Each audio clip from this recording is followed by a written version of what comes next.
Ministeerri nageenyaa gamtaa qeerroo Oromiyaa akkasumas jaarmiyaalee dubartootaa fi dargaggoota magaalaa Adaamaa wajjin ta'uun magaalaa Adaamaa qe'ee qonnaan bultoota Waaqaymiyaatti biqiltuu dhaabaniif duulichaan dhaabbiin biqiltuu loomii maasii naannawa qe'ee qonnaan bultootaatti argamu irratti gaggeeffameera. Ministeera nageenyaatti itti gaafatamtuun deeskii ijaarsa qabeenya hawaasummaa adde Simmanyi Waldee sagantichi qaama hojii tola ooltummaan rakkoolee hawaas diinagdee furuu fi hariiroo uummataa cimsuu akkasumas tajaajila lammummaa idileessuu qabatameeti jedhan. ቢሊየንስ የኢትዮጵያ ሕዝብ እየተባበረ እርስ በራሱ እድገትም የሚመጣው እንደዛ ነው። ስለዚህ ሰላም ሚኒስተር አስጀምሮታል።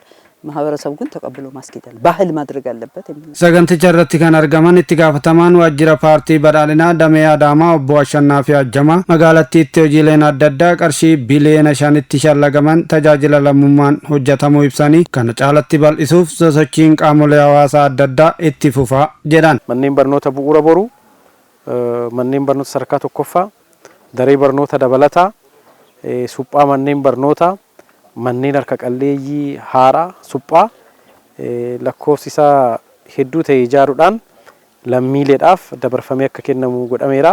Qabatama magaalaa Adaamaatiinis yoo ilaallu waggootan kana keessa baruma kana yoo ilaalle hojiin tajaajila lammummaatiin hojjetame maallaqaan yoo lakkaa'amu qarshii gara biliyoona 5 jechuudha.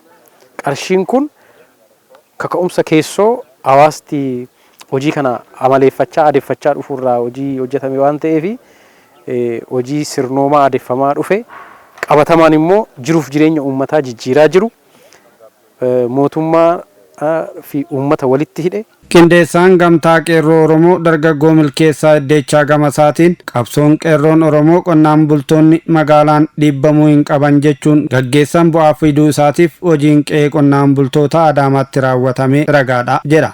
Wannumtamma ilaalaa jirruun wanni mootummaan godhe kun waan bareedaa keessattuu qonnaan bulaa deebisee dhaabu irratti qonnaan bulaan kanaan dura hin buqqaa jechuun buqqaa hidhee komii dhiyeessaa haala kanaan moodarni godhanii bakkuma inni jirutti aadaa isaa osoo hin balleessin eenyummaa isaa odoo hin buqqisin qonnaan bulaa asumatti moodarni godhanii dhaabuun waan jajjabeeffamuu qabudha.